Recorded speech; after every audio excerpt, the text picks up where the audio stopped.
Hello everyone. IGNOU का MSO का exam आने वाला है, मास्टर्स इन सोशियोलॉजी का। तो मैं अपनी स्टडी बताऊंगा कि कैसे मैंने 71.5% स्कोर किया एक दिन एग्ज़ाम के पहले पढ़ के, मतलब एग्ज़ाम के एक दिन पहले कैसे मैंने पढ़ के क्लियर किया। ये मैं स्टडी शेयर करूँगा, अपनी मार्कशीट भी दिखाऊंगा ताकि आपको क्लियर हो सके कि जो मैं बोल रहा हूँ वो सच है कि नहीं। ठीक है, तो आते हैं, देखते हैं कि मेरी मार्कशीट क्या है।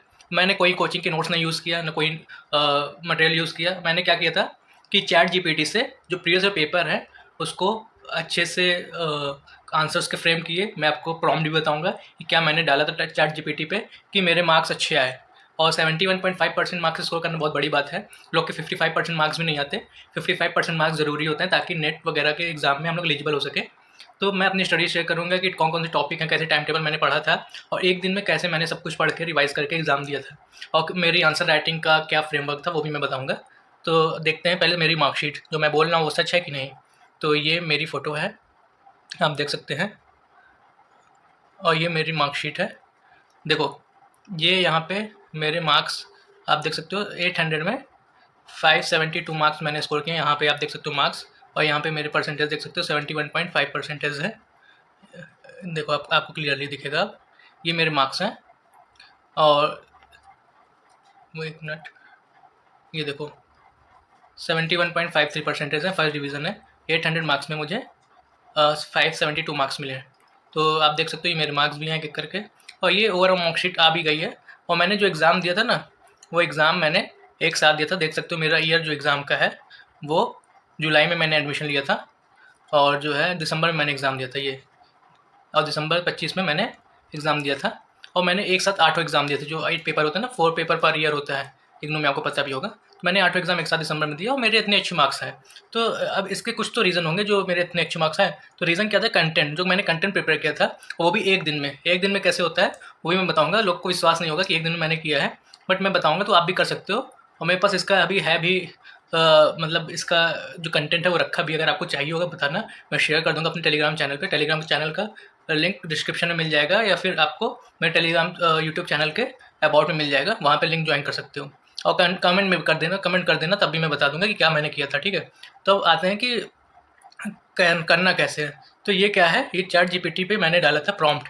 ठीक है, कि I am student of M A sociology. ये चैट जीपीटी पे जब आप खोलोगे ना, चैट जीपीटी, तो वहाँ पे आपको क्या डालना है, ये चीज़ डालना है कि I am a student of M A, IGNOU student in M A sociology program. I am in second year या फर्स्ट ईयर, जो भी है आप जिसमें भी होगे, फर्स्ट ईयर सेकंड ईयर में। ये केवल एमएसओ के लिए नहीं, सारे मास्टर्स एग्जाम या बैचलर एग्जाम सबके लिए जो है हेल्पफुल होगा। कि कोई भी मास्टर्स का एग्जाम दे, चाहे पॉलिटिकल साइंस, चाहे एडमिनिस्ट्रेशन, पब्लिक एडमिनिस्ट्रेशन, ठीक है, या साइकोलॉजी, जो भी एग्जाम दे रहे हो आप, तो इस तरह से प्रिपेयर कर सकते हो। प्रीवियस से पेपर बहुत ही इंपॉर्टेंट है, यहीं से पेपर रिपीट होगा हर साल। और आपको 10 में से 5 क्वेश्चन करने हैं। 5 क्वेश्चन आपको करने होते हैं 10 क्वेश्चन में से, तो बहुत ईजी काम होता है। ठीक है, अभी मैं दिखाऊंगा प्रीवियस पेपर से कैसे क्वेश्चन रिपीट होते हैं, तो आपको समझ में आएगा कि आपको करना क्या। लोग क्या होता है ना कि नीरज पब्लिकेशन के जो गाइड है उसके पीछे भागते हैं, या फिर इग्नू के जो इतने बड़े बुक्स हैं वो बहुत बल्कि बुक्स हैं। अगर हाँ आप डेली पढ़ लो तब तो ठीक है, तब आप कर लोगे। लेकिन अगर आप जो है ये एक दिन 2 दिन पहले पढ़ लो तब तो नहीं कवर होगा वो। और इंपॉर्टेंट टॉपिक्स क्या होंगे, जो लोग मांगते हैं इंपॉर्टेंट टॉपिक्स क्या होंगे या इंपॉर्टेंट क्वेश्चन, वो आपको गेस खुद ही कर सकते हो। किसी से खरीदने की, परचेस करने की जरूरत नहीं है, पैसे वेस्ट करने की जरूरत नहीं है। मैंने फ्री में सब कुछ पढ़ा है, वो भी मैं आपको दिखाऊंगा कैसे। तो ये प्रॉम्प्ट है चैट जीपीटी में। प्रॉम्प्ट मतलब जो आप डालोगे कि क्या आपको चाहिए, तो पहले ये डाल देना, I am IGNOU student in M A sociology programme, first year second year जिसमें भी होगे। I want to give exam of all 8 paper, ही मैंने लिखा था। आप चेंज भी कर सकते हो अपने हिसाब से। So I will provide you one question to you and you will give me to answer to every question in 500 words. 500 words, क्योंकि 500 वर्ड्स में लिखना होता है मैं। The answer should be in point wise format along with example, easy to remember and learn in 500 words. इसमें आप बाद में और भी चीज़ें ऐड कर सकते हो। जैसे आपको कुछ चाहिए होगा, जैसे मान लो आपको चाहिए इंट्रो बॉडी कंक्लूजन, तो लिख सकते हो मुझे इंट्रो बॉडी और कंक्लूजन के फॉर्म में दो आंसर। तो अभी मैं आपको आंसर भी दिखाऊंगा कि कैसे मैंने आंसर्स इसने चैट जीपीटी ने दिए मुझे। ठीक है, देखो अब ये चैट जीपीटी है। चैट जीपीटी पे जाओगे तो आपको यहाँ पे टाइप करना होगा। ये मैंने एक आंसर दिखाया कि आपको रफली, कि आपको पता चल सके कि मैंने कैसे किया था। तो ये क्वेश्चन आया था एमएसओ में, explain marks theory of surplus value. तो सरप्लस वैल्यूज़ की क्या ये क्वेश्चन मैंने डाला, तो ये इसने मुझे आंसर दिया। Below is 500 words, point wise, easy to remember, answer of Marx theory of surplus value. तो written in exam style IGNOU MSO sociology material से, ठीक है। तो ये सब भी मैंने लिख दिया था कि आंसर जो है IGNOU MS sociology study material से ही होना चाहिए, ताकि जो एग्जामिनर हो वो मुझे मार्क्स दे, और क्योंकि वहीं से ये कहीं से भी बना के दे सकता है ना, इसलिए मैंने ऐसा लिखा था। तो अब देखते हैं कि आंसर इसने कैसे दिया है कि marks theory of surplus value explain point wise format में, ठीक है। सबसे पहले हेडिंग दिया मीनिंग ऑफ सरप्लस वैल्यू। तो एग्जाम में आप भी इस तरह से लिखोगे, पहले लिखोगे मीनिंग ऑफ सरप्लस वैल्यू। देखो कितना आसान हो गया, मतलब अगर आप पैराग्राफ वाइज लिखने जाओगे तो भूल जाओगे। अब यहाँ पे इसने हाईलाइट कर दिया है, बोर्ड में कर दिया, ताकि आप बाद में रिवीजन तेजी से कर पाओ। इस तरह मैंने भी किया था कि सरप्लस वैल्यू क्या है, extra value created by workers, और फिर कैपिटलिज, फिर अकॉर्डिंग टू मार्क्स क्या है, capitalist do not earn profit by their own effort but by appropriating labour unpaid labour of worker, इससे उनको प्रॉफिट मिलता है। तो ये सरप्लस वैल्यू होता है। तो इसी तरह से आप पढ़ लेना इसको, तो मैं एक्सप्लेन नहीं करूँ, नहीं तो वीडियो लंबी हो जाएगी। अगर आपको पढ़ना होगा तो बताना, मैं वीडियो बना दूंगा, एक एक आंसर डिस्कस कर दूंगा, ताकि आप इजीली एग्जाम में अच्छे लिख सको। सेकंड इसने heading the basic of surplus values क्या है, लेबर पावर है बेसिस जो है, और लेबर पावर क्या होता है, लेबर क्या होता है इसने बताया है। फिर capitalist pay equal wages to labour power, फिर ये डिफरेंस बिटवीन सरप्लस, इसी को डिफरेंस जो होता है उसी को सरप्लस वैल्यू कहते हैं। एग्जाम्पल देके इसने बताया है कि if a worker paid 500 for a day, value of labour ये है, ठीक है, बट क्रिएट गुड ऑफ 2000, तो एक्स्ट्रा जो है 1500 जो है ये जो है सरप्लस वैल्यू हो जाएगी, ठीक है। 2000 का प्रोडक्ट उसने बनाया, 500 उसको मिलना है, तो ये सरप्लस वैल्यू हो जाएगा 1500 रुपये। तो वाई सरप्लस वैल्यू अराइजेस, इस एक हेडिंग ये दिया है। तो जब हेडिंग वाइज हम पढ़ते हैं तो चीज़ें याद होती हैं। इसी तरह मैंने रिमेंबर किया था, एक दिन ही पढ़ के मैंने हेडिंग लास्ट टाइम जब एंट्री करते टाइम आधे सुबह के टाइम देख लिया हेडिंग, और जो क्वेश्चन रिपीट होने बस वही पढ़ के गया था, ताकि एग्जाम में मैं अच्छे से लिख पाऊँ। तो सरप्लस वैल्यू की वैल्यू राइज की होती है। फिर कांस्टेंट कैपिटल क्या होता है, वेरिएबल कैपिटल क्या होता है, इसने ये बताया है। और फिर कंपोनेंट ऑफ वैल्यू क्या होती है, इसने ये बताया है। जैसे सी कांस्टेंट कैपिटल होता है, बी वेरिएबल होता है, सरप्लस वैल्यू होता है, तो इसी को बताया फॉर्मूले के फॉर्म में। फिर सिग्निफिकेंस बताया सरप्लस वैल्यू का, कि सरप्लस वैल्यू का सिग्निफिकेंस क्या होता है। तो इस तरह से देख सकते हो ये इतना अच्छा आंसर बना के दिया है 500 वर्ड्स में। इसी तरह एक और आंसर मैंने दिखाया है कि 500 वर्ड्स में concept of negative liberty with reference to writing of Isaiah Berlin का 500 वर्ड्स में। तो इंट्रोडक्शन इसने दिया है, फिर देखो मीनिंग बताया निगेटिव लिबर्टी का, फिर एग्जाम्पल दिया, फिर एज ऑफ पर्सनल फ्रीडम क्या होता है, और उसके साथ साथ रोल ऑफ स्टेट क्या होता है, फिर एग्जाम्पल भी दिया। इस तरह से जब आप आंसर लिखोगे ना अपने रियल एग्जाम में एमएसओ के, तो आपको डेफिनेटली मतलब 60 प्लस मार्क्स तो मिलेंगे, मतलब 60% तो ईजिली आप गेन कर लोगे। मैं नहीं कह रहा हूँ कि आप 70 लाओ, लेकिन 60% तो आप ईजिली मिल जाएगा आपको। और फिर बर्लिन का जस्टिफिकेशन निगेटिव लिबर्टी का, और अगर ये अच्छे से जैसे मैं बता रहा हूँ इस तरह से लिख के आओगे 71% भी लाना पॉसिबल है, ठीक है। और 50% में ही लोग फंस जाते हैं, 55 भी बहुत लोगों का नहीं आता है। तो ऐसा नहीं करना है आपको। इंपॉर्टेंस ऑफ निगेटिव लिबर्टी बताया है, फिर क्रिटिसिज्म भी बताया निगेटिव लिबर्टी का, फिर कंक्लूजन बताया। इस तरह से जब हम आंसर लिखते हैं तो हेडिंग वाइज पॉइंट वाइज, तो हमें अच्छे मार्क्स मिलते हैं इग्नू में। इसी तरह मैंने अपने आंसर्स भी लिखे हैं एग्जाम में, आप इस तरह लिखोगे तो आपको अच्छे मार्क्स मिलेंगे। अब देखो मैं इग्नू का पेपर दिखा देता हूँ कि कैसे क्वेश्चन रिपीट होते हैं। जैसे मैंने दिसंबर में अपना एग्जाम दिया था, ठीक है, दिसंबर 2025 में ये वाला एग्ज़ाम फॉर्म भरा था, टर्म एग्ज़ाम जो था। तो अब मैं दिखाता हूँ मैंने क्या किया। मैंने जून 2025 वाले पेपर नहीं पढ़ा, क्योंकि लेटेस्ट नहीं रिपीट होता है जो अभी एग्ज़ाम हुआ है। जैसे आपका जून 2025-26 का एग्ज़ाम है, ठीक है, तो दिसंबर वाला बहुत कम चांसेस हैं कि रिपीट हो। तो आपको क्या करना है, आपको जून 2025 पढ़ना है, दिसंबर 2024 पढ़ना है, जून 2024, और फिर दिसंबर 2023 का पीवाईक्यू करना है।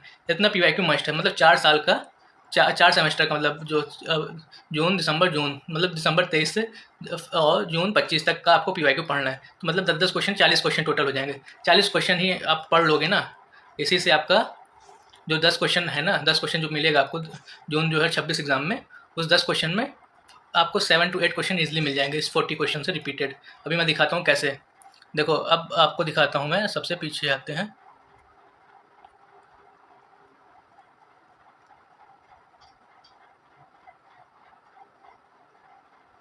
ये देखो, ये है आपका दिसंबर 2023 का।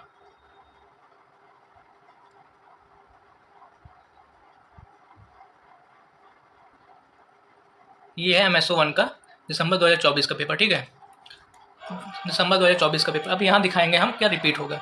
तो अब इसके लिए हम जून के एग्ज़ाम पे नहीं जाएंगे, हम लोग दिसंबर 23 के एग्ज़ाम पे जाएंगे। दिसंबर 23 के एग्ज़ाम में हम देखेंगे क्या क्वेश्चन आया था। जून पर नहीं जाएंगे, जून से आ सकता है लेकिन बहुत कम चांसेस रहता है, बहुत कम रिपीट होने का चांस रहता है। लेकिन इसके पीछे का करेंगे तो हमारा बहुत अच्छा चांस रहता है रिपीट होगा। ये दिसंबर 23 का पेपर है इग्नू का, MSO 1 sociological theory and concept का, ठीक है। अब इसमें क्या करना है आपको कि देखो पहला क्वेश्चन है social structure is reality discuss with reference to Radcliffe Brown के हिसाब से, ठीक है। दूसरा क्वेश्चन देखेंगे। दूसरा क्वेश्चन है कि नियो फंक्शनलिज्म क्या होता है, इसके मेरिट्स डिमेरिट बताने हैं। फिर discuss how power operate in local community. Fourth question है weber means by disenchantment and in what way it does influence economic progress. Discuss sociological understanding of power, outline main sources of power. What do you understand by modernity? Explain with reference to perspective or alternatives. Where can there be society without classes? Critically discuss what are the perspective of Davis and Moore social stratification.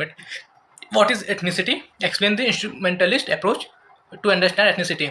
Critically discuss the role of civil society in democratic government. अब देखते हैं दिसंबर 24 का paper. देखो पक्का repeat हुआ होगा आपको, इसीलिए मैं दिखा रहा हूँ एक एक चीज़, ताकि आप मेरी बात भरोसा हो और आप एग्जाम अच्छे से लिखो। देखो social construction of reality takes place कैसे होता है, ये देखो दिसंबर 2024 में पूछा है ये क्वेश्चन। और फिर देखो कॉन्ट्रीब्यूशन रेडक्लिफ ब्राउन, वहाँ भी आपने देखा था सोशल स्ट्रक्चर में रेडक्लिफ ब्राउन का क्या कॉन्ट्रीब्यूशन है, यहाँ भी आप देख रहे हो कि रेडक्लिफ ब्राउन का क्या कॉन्ट्रीब्यूशन है।